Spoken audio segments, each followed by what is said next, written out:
Bias and stereotypes can show up in subtle ways and begin from a young age. A former middle school English teacher, human rights lawyer, and the author of the new book, Breaking Bias, has a challenge for parents who want to teach the next generation to be mindful of their actions.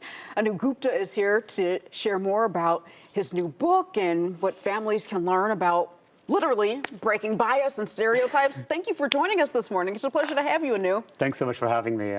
Okay, yeah, so first of all, congratulations. Thank you. Breaking Bias is your very first book. How exciting is that for you? Super exciting. I've been working on this for over 20 years. Okay. And it's the crux of my life's work. Okay, all right. And so, as we mentioned, you are a former middle school teacher, Yeah. you're a scientist, you're a lawyer. You want to anchor next and do your report? I mean, just talk about how all of your experiences, have, I guess, helped you get to this place where you've written this book about breaking bias, breaking stereotypes, and, just being able to, I guess, understand people from different perspectives since you've worked in so many different fields and genres. Yeah, I mean, I wrote this book because bias is quite personal to me. As a gay, brown, nerdy immigrant kid, I grew up hearing a lot of lies about myself. Now, the problem is, I believed consciously and unconsciously in those lies. That's the crux of bias. Biases, all forms, are learned habits. And just as they're learned, they can be unlearned. Yeah, talk about that. So when you say that bias is learned, can you give an example of that, but then also explain how we can unlearn bias? Yeah, exactly. So when we think of a good boy, a good girl, there's certain associations that come to mind, right? And whether we fit those definitions, particularly for kids. So those are learned habits, those associations, and they distort how we perceive and make decisions about ourselves and one another. Would you say it's easier to learn bias than to unlearn it? Well, the science doesn't say so. Okay. The science of neuroplasticity, our brains are really plastic. It takes 3 to 8 weeks to learn a new habit. So just as biases are learned habits, we can unlearn them using what I call the PRISM toolkit. And PRISM are 5 tools. And the crux of that is mindfulness and kindness. Yeah, talk about that. So you were mentioning that you have a kindness challenge. Yes. Essentially, kindness can supersede a lot of the ills and the negatives, right? Yeah.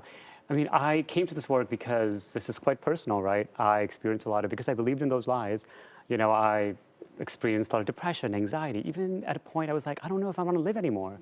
But that's where I discovered the science. I was like, oh, I can unlearn these lies. And kindness is really the crux of it. So I encourage parents to really teach kindness early on, particularly because, because of social media and all the distractions, kids are experiencing, epidemic levels of, anxiety and depression. So we could train them in really unlearning biases. Okay.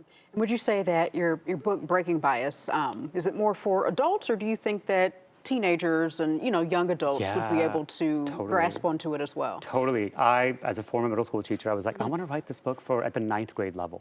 So even young folks can read it because we need it in our world. We need to imagine what it's like to live in a beloved community, Awesome. All right, and then one other question for you. What can we learn from a child's natural way of seeing people when it relates to bias and stereotypes?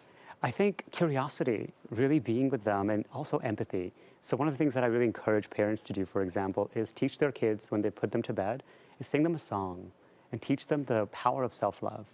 May I be filled with loving kindness. May I be well. May I be peaceful and at ease. May I be happy. Simple, 4 phrases, right? Sing that with them every night.